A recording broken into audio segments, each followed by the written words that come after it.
I've owned my little patch of land in the Northwoods for about 3 years, 40 acres of mixed pine, cedar bogs, and old logging trails tucked into the Chequamegon-Nicolet National Forest, Wisconsin.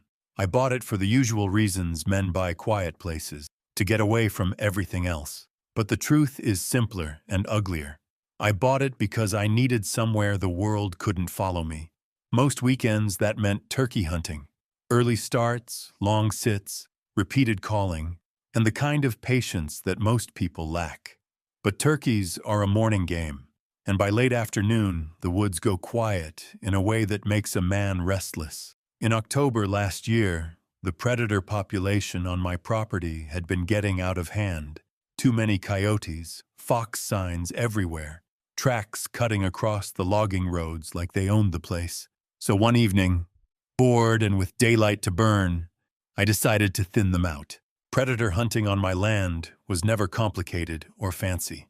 I wasn't trying to call them in from miles away or play games with electronic lures.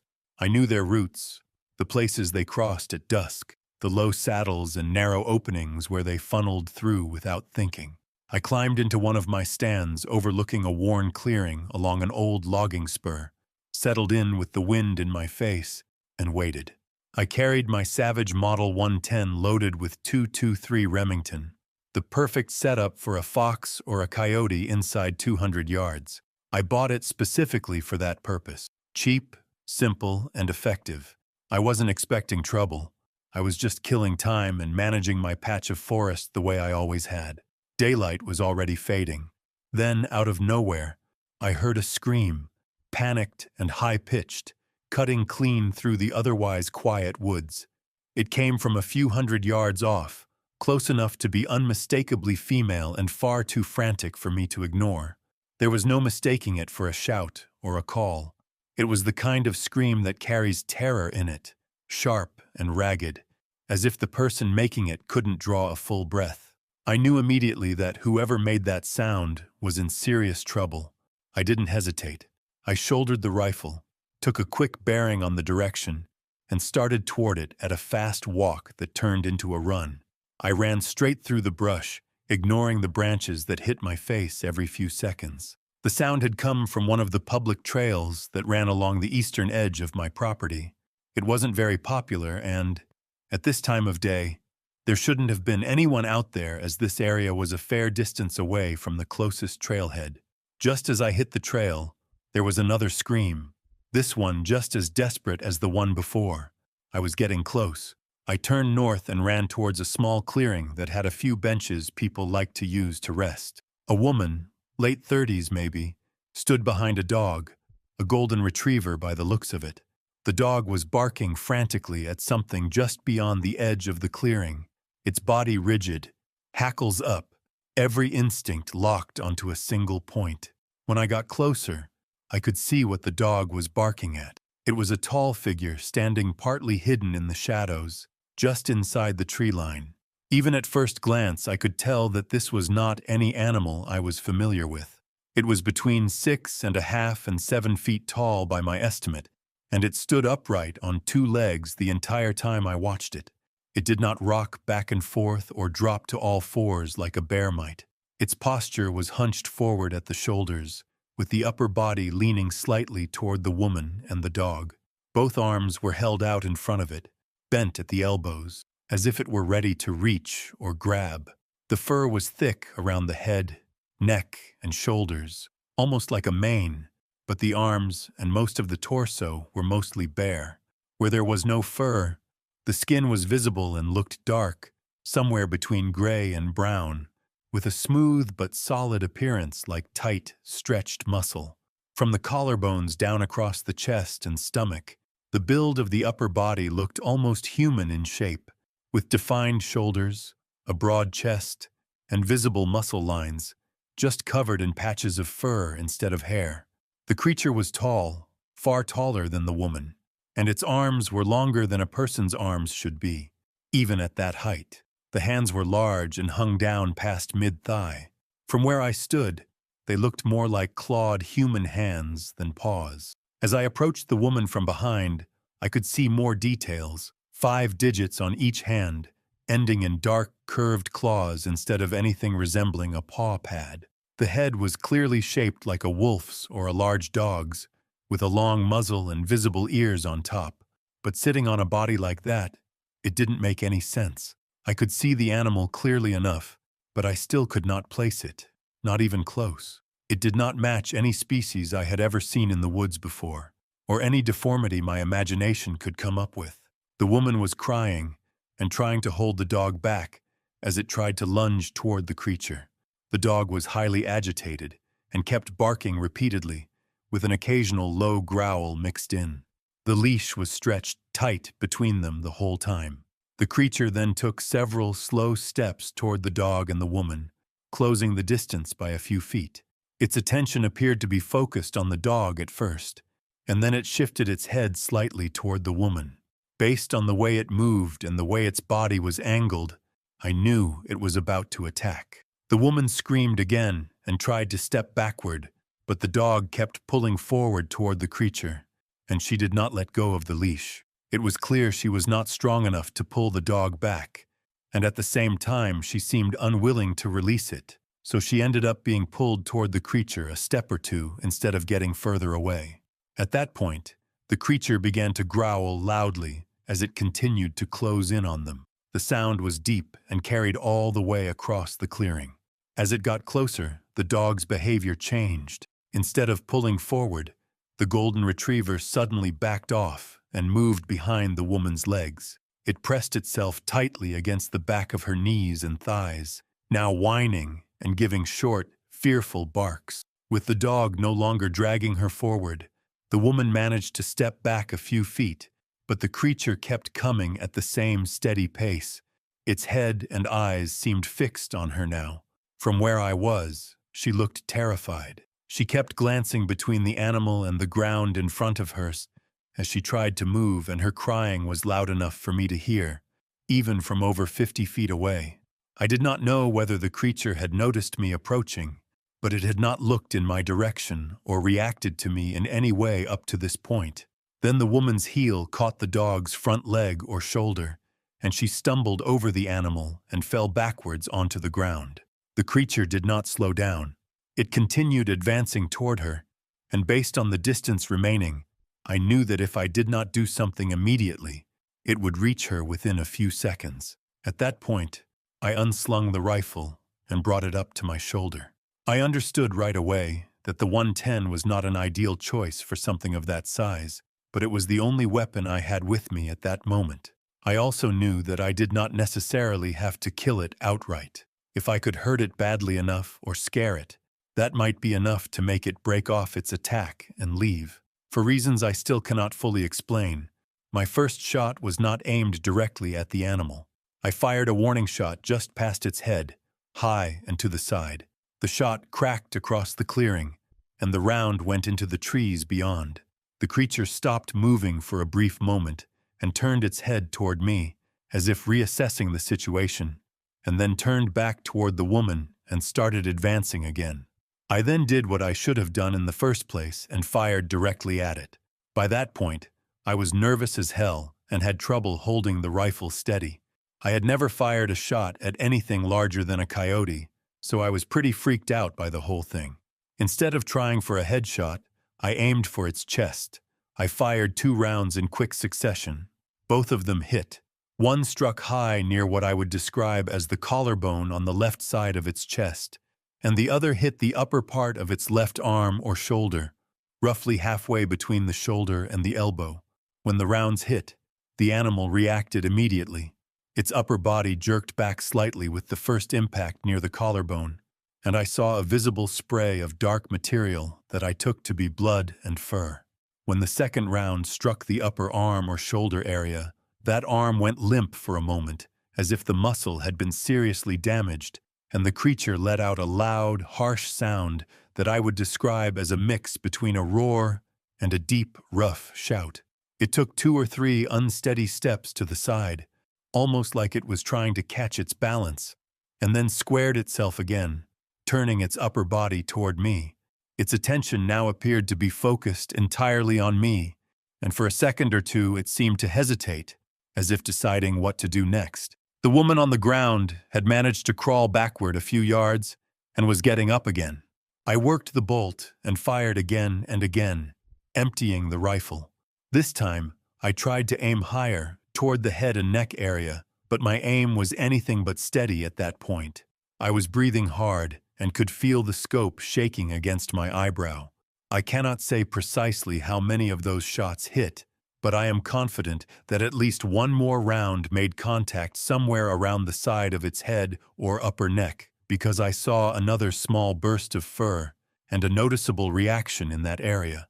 However, the animal did not drop, so it is clear I did not land a solid headshot.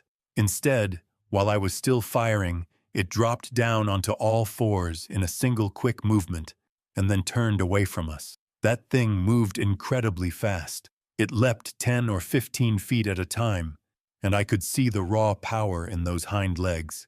The beast bolted back into the underbrush at the edge of the clearing and disappeared into the trees within just a few seconds, leaving only movement in the brush and the sound of branches snapping as it went. As soon as I was sure it was gone from sight, I moved straight over to the woman and the dog to check on them. She was back on her feet, but shaking badly, and her breathing was fast and uneven. The dog stayed close to her, pressed against her leg, and was still visibly nervous, but it was no longer barking or trying to pull on the leash. I asked her if she was hurt. She said she did not think so, but she was clearly traumatized. She kept looking in the direction the animal had gone, then back at me, and the first thing she kept asking was, "What the hell was that?" She repeated that question several times in slightly different ways, and I did not have a good answer for her. At one point, she used the word werewolf and asked me if that was what I thought it was. I told her I did not know exactly what to call it, but that the word werewolf fit the description as well as anything I had ever heard. Aside from the fact that people who follow these kinds of reports often use the term Dogman instead. Once she calmed down enough to talk clearly, I asked her what she was doing out there that late in the day and how far she was from her vehicle. She told me she had been hiking with her dog, had taken a wrong turn somewhere along the trail, and had ended up farther from the main path than she had intended. She estimated that her car was still at least 2 miles away, maybe more, back toward the trailhead. It was already getting dark at that point. I told her that, in my opinion, it was too dangerous for her to try to walk back to her car in the dark, with that thing still somewhere in the area. I explained that I owned land and a small cabin not far from where we were, and that the safest option would be for her and the dog to come back with me, stay there for the night, and then we could get her back to her vehicle in daylight, once we knew the area was clear. She agreed to that plan without much hesitation. On the way back to my place, she told me her first name was Anna, and that the dog was called Bella. My cabin was only about half a mile from where the encounter had taken place, but the walk still felt long because I kept checking our surroundings. I had reloaded the rifle and held it half-raised while looking back over my shoulder every few seconds. I did not see or hear the dogman again on the way back. There were no further growls, no movement that I could clearly link to it, and the dog gradually calmed down enough to walk without dragging or refusing to move, although she stayed close to Anna the entire time. When we reached the cabin, I unlocked the door and brought them inside. I showed Anna where the bathroom was so she could wash her face and get herself together a bit, and I put a kettle on the stove to make tea. My thought was that something hot to drink might help her settle down. Bella stayed near the front door at first, sniffing around, and then finally lying down on the rug, but she kept her eyes on the door more than anything else. After Anna had freshened up, we sat down at the small table in the main room with 2 mugs of tea, and I asked her to tell me, in her own words, how the encounter with the dogman had started. She told me that, for some time before it actually showed itself, she had the feeling something was following or shadowing them. She said that several times along the way, Bella had stopped, turned toward the trees, and started barking at something she couldn't see. In those moments, Anna said she did not notice any movement or anything out of place, but the dog's behavior made her think something was there, keeping pace with them, just out of sight. She said that when she reached the clearing, she walked a little farther in, and then, as she put it, The thing just stood up from behind the brush. That was the first time she saw it clearly. Bella went nuts at that point, barking, lunging, and pulling hard on the leash. Anna said her impression was that it did not like the dog at all, and that it might have been a territorial thing. She told me she had never been so scared in her life, and that every instinct she had told her that the Dogman was going to rip them apart. She said that if I had not shown up when I did, she was sure it would have killed her and the dog. She thanked me several times for saving her life and Bella's, and it was clear from her expression and tone that she meant it. Even after we had been back at the cabin for a while and had talked through what happened, I had a very bad feeling about the whole situation. The encounter had taken place too close to my place for my comfort. Well within the general area I considered my backyard. It was fully dark outside by then, but I decided I needed to do something more to prepare in case the Dogman decided to come looking for us later that night. The man I had bought the cabin and the land from had been some kind of prepper, and when I moved in, he had left a few old bear traps in the shed out back. I had never used them and had never seriously considered doing so because under normal circumstances, there was no need for that kind of equipment on my property. In this situation, however, my personal feelings about those traps took a back seat. I made up my mind that, given what I had just seen, I was going to use whatever tools I had. I went outside with a flashlight, got the traps, and started placing them around the cabin, mainly under the windows and in front of the back door, at points where I thought something might try to force its way in. I took care to set them properly and then cover them with a layer of fallen leaves so they would not be obvious to anything moving around the building. While I was doing that, I also thought about the risk to the dog. I did not want Bella accidentally step into one of those traps. When I was finished, I went back inside and explained to Anna exactly what I had done and where the traps were. I told her very clearly to keep Bella close and not let her wander around the outside of the cabin on her own. I also told her that if she needed to take the dog out to relieve herself during the night, she should take her well away from the cabin, off to the side, away from the walls and windows. After that, I got my other guns out and made sure they were loaded and ready. Besides the 110, I had a 12-gauge shotgun and a Smith & Wesson 9mm. I only had turkey loads on hand for the shotgun, which were pretty much useless against something that size, but I loaded it anyway in case I needed it at very close range. The pistol was my best bet. It was useless at a distance, but light, agile, and deadly in close quarters. Once I had done what I could to prepare myself, there was not much more to do except wait and try to get some rest. I told Anna she could have the couch in the main room, and I went into the small bedroom off to the side, where I usually slept. I kept the pistol within reach and left the bedroom door open so I could hear anything happening in the main room or outside. Anna lay down on the couch with Bella curled up on the floor beside her. The cabin was quiet, but it did not feel calm. Somehow, I knew that something was going to happen that night. Call it instinct, maybe even some kind of genetic memory. I did manage to fall asleep for a while, but I woke up again just after midnight to a sound that I could not immediately identify. It was not loud. It was more like a faint scuff or a shift in the building, just enough to make me open my eyes. I lay still for a few seconds, listening. When I did not hear anything else right away, I reached for the 9mm on the nightstand, grabbed it, and got up. I moved quietly to the doorway and looked into the main room. Anna was still asleep on the couch, but Bella was awake and alert. The dog was sitting up, facing the front door. Her body was tense, but she was not making any noise at all. No barking, no whining, nothing. In my experience with dogs, that kind of silent focus usually means they are aware of something they consider a serious threat. I took that as a sign that the Dogman was outside somewhere, most likely somewhere near or directly in front of the door. I went over to the couch, put my hand on Anna's shoulder, and gave her a gentle shake to wake her up. As soon as her eyes opened, I put my finger to my lips to signal her to be quiet. I then pointed toward the bedroom and mouthed to her that she should take Bella and go in there and lock the door. There were no windows in that room, and it was the safest place in the cabin. She did not argue. She got up, grabbed Bella's collar, and quietly ushered her into the bedroom. I stayed in the main room and waited for the Dogman to make its move. After a short period of silence, I heard movement on the other side of the front door. The first thing that happened was that the doorknob turned slowly, like someone was trying it from the outside. That shocked me. Whatever that thing was, it clearly understood how to open doors.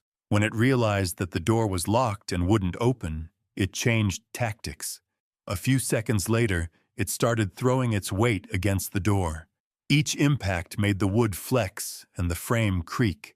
The front door was solid and heavy because I had wanted the cabin to be bear-proof, but even so, the blows were strong enough that I wasn't sure it would hold indefinitely. I briefly considered firing through the door, but I doubted that the rounds from the pistol would penetrate the thick wood with enough force left to do any real damage. At that point, I decided the best option was to try to distract the animal and, if possible, get it to move into one of the bear traps I had set under the windows. The living room window was on the wall opposite the front door, and I knew I had placed a trap directly under it earlier that night. I moved over to that window, unlatched it, and opened it. Then I reached out and began banging the pistol against the outside wall of the cabin. As soon as I did that, the assault on the front door stopped. I kept banging the pistol against the wall for another second or two to make sure I had its full attention, then pulled my hand back inside and stepped away from the window, gun up and ready. For a moment, I did not hear any clear footsteps or breathing, just silence. Then I heard the trap under the window go off, a loud metallic snap, followed almost immediately by an ear-splitting scream of pain. A dark shape moved quickly across the lower part of the window as the animal twisted and tried to pull itself free from the trap. From where I stood, I could not see any details other than a dark shadow, but it was clear that it was struggling right below the window frame. I brought the 9mm up and pointed it toward the lower part of the window, only about 2 inches above the sill. When the dark silhouette popped up again, I fired twice in rapid succession.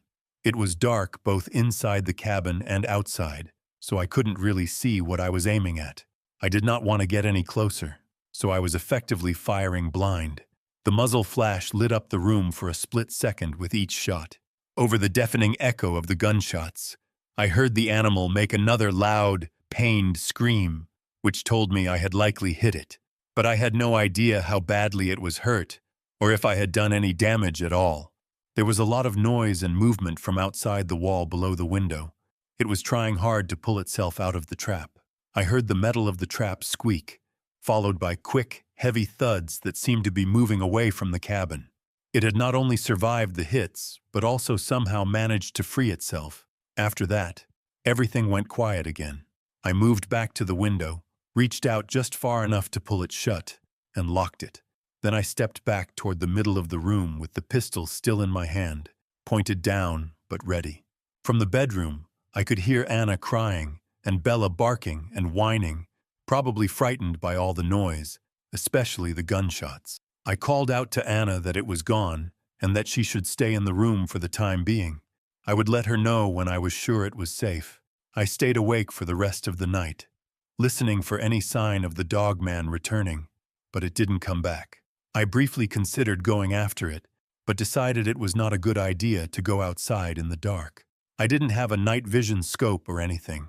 Not that that would have made a difference since my rifle was too small for something like that anyway. For the time being, all I could do was wait for daylight and then go from there. When morning finally came, I stepped outside and did a slow walk around the cabin, cautiously scanning the woods that surrounded it. I didn't see or hear anything unusual. There was a clear trail starting right under the living room window, where the trap had been pried open. The ground was torn up, the leaves disturbed, and there was a noticeable amount of blood on the leaves and on the side of the cabin where it had struggled. From there, the trail led off into the woods in a fairly straight line. Even though I wanted to follow it right away, I decided my first priority was to get Anna and her dog safely back to her vehicle. I told her that my truck was parked at the end of an old logging road, about 700 yards from the cabin, and that we should head there, as I didn't want to walk 3 miles through the woods with that thing still out there. We packed up her things, leashed the dog, and walked out together. I carried the rifle in my hands and kept the 9mm holstered, my eyes scanning the woods on both sides of the trail the entire time. We did not see or hear anything that suggested the dogman was still nearby. The walk to the truck was quiet, and so was the dog, which reassured me to some extent. My truck was parked in a small turnaround at the end of an old logging road. From there, the drive back to where Anna's SUV was parked required taking a series of Forest Service roads and then a county road, basically a wide loop around the block of timber where my land sits. The drive took close to an hour. During that time, we did not see anything unusual along the roads. No dead animals, no large tracks that stood out to me. When we reached the trailhead, her SUV was still there. I stood guard while she loaded Bella and her gear inside. She thanked me again, several times, for what I had done and said she would never forget it. I told her to be careful about hiking alone in the forest in the future and suggested she report the encounter if she felt comfortable doing so, although I admitted I did not know who would take it seriously. After they left, I turned the truck around and drove back toward my cabin the same way I had come. When I finally got back, I thought for a few minutes about what to do next. The trail of blood and disturbed ground was easy to follow, and I knew the animal was injured from the shots and the trap. That gave me some advantage, but it also meant it might be more dangerous if cornered. In the end, I decided I could not just leave something like that roaming around in the woods near my place. This creature was clearly dangerous, not only to me, but also to the hikers and the other hunters in the area. My gear wasn't ideal for the situation, but I figured if I managed to put a few more bullets into the Dogman, even 223s, it would do the job. I rechecked the 110, made sure I had plenty of extra rounds and spare magazines for the 9mm, then set out to follow the trail into the woods, hoping I could find it and finish it before it recovered or moved too far away. I did not have to walk very far before I found it again. The trail led downhill through a patch of thicker timber and then turned towards a stream that runs through the neighboring property. I spotted the creature lying on its stomach on the bank of that stream. From where I first saw it, it looked like it was either resting or having trouble getting up. It was facing partly toward the water, with its head low and one arm stretched out toward the edge, and it hadn't noticed me. I stayed low as best I could and moved to a position where I had a clear line of sight. By my estimate, I was about 200 feet away when I stopped and set up to take a shot. This time, I took more time to calm myself down. I got into a stable shooting position, brought the rifle up, and lined up on the creature's head. My plan was to place a single, precise shot that would end it right there. When I was as steady as I was going to get, I took a breath, let part of it out, and squeezed the trigger. The rifle fired, and I saw the round make contact somewhere on the side of the head. There was a visible spray of blood, and the head snapped to the side. However, it did not drop and stay down the way I had expected from a solid headshot. Instead, as soon as it recovered from the impact, it started to move, crawling and clawing its way toward the water. I worked the bolt and kept firing as it moved away from me and out of sight. At least 2 of those shots appeared to hit somewhere in the back or side area. It was hard to tell as it was still able to move quickly and jerk around a fair bit, despite its injuries. Still, the Dogman didn't die. Anything but a perfect headshot with this caliber would cause nothing more than a bit of pain to something that size. I cursed myself for not calling for help when I had the chance. There are plenty of cabins out here, and a lot of these folks own bigger guns than I do. But it was too late. The Dogman reached the water and rolled off the bank directly into the stream. I ran down the slope toward the creek, hoping to reach the edge in time to get another shot at it before it got carried away. By the time I reached the bank, the Dogman was already more than 200 feet downstream. The water was moving faster than I realized at first, and the creature was rolling and turning in it, sometimes partly above the surface and sometimes mostly submerged. I tried to get the rifle on it, but between the increasing distance, the movement of the water, and the way it was twisting, it was hopeless. Within a few seconds, it was out of range and moving too quickly for me to catch up to it on foot. I stood there and watched it float and tumble away until it passed around a bend and out of sight. I did not see it climb out on either bank, but the view was limited by trees and brush, so I cannot say for certain what happened to it after that point. I followed along the bank for a while, looking for any sign of it coming ashore, but I did not see any tracks leading away from the water. This whole thing happened a little over a year ago. Since then, I have not seen the Dogman again on my land. I haven't found any new tracks. No sign at all that I could connect to that damn creature.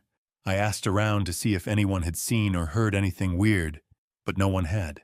Based on that, I am fairly confident that it either died from its wounds or at the very least, has left the area for good.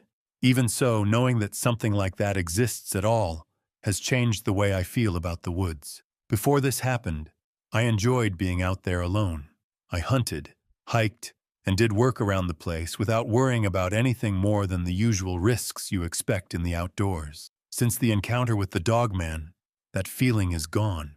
I still go out there to check on things, but I do not relax the way I used to.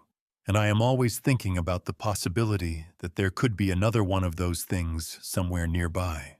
After a lot of thought, I have started the process of selling the cabin and the land. The experience with the Dogman has killed any desire to be out in nature. It has more or less ruined hunting and hiking for me, and I think I am done with the woods for good. I am not telling anyone to stay out of the woods altogether. People will keep hunting, hiking, and camping no matter what I say. But if there is one thing I would tell anyone who spends time in remote or even well-traveled areas of forest, it is this. Do not assume you know everything that's out there prowling the woods. Do not head out unprepared. Know where you are going. Let someone know where you will be. Carry the right gear, and arm yourself before you take off. Most days, you will only ever deal with the usual hazards. But after what I have seen, I can say for certain that there are some things out there you are not ready for, no matter how tough you think you are.